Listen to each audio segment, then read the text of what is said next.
Pemirsa, warga di lingkungan Banjar Telange, Desa Darmasaba, Abian Semal Badung pada hari Senin tanggal 20 Januari 2025 digegerkan dengan penemuan mayat berjenis kelamin perempuan di areal Subak Tanah Putih.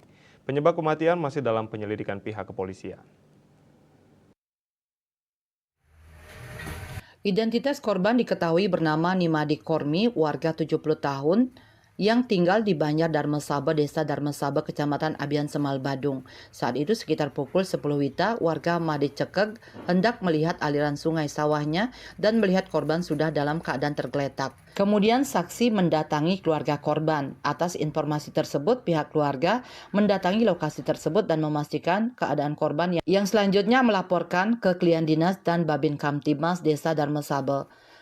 Unit Inafis Polres Badung yang melakukan pengecekan menyatakan korban telah meninggal dunia dengan posisi mayat korban dalam keadaan telungkup dan kepala berada di dalam parit.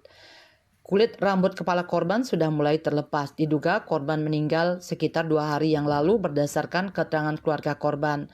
Selanjutnya petugas PMI Kabupaten Badung yang melakukan evakuasi jasad korban dan dibawa ke rumah sakit untuk pengecekan lebih lanjut. Raiswantara, Bali TV.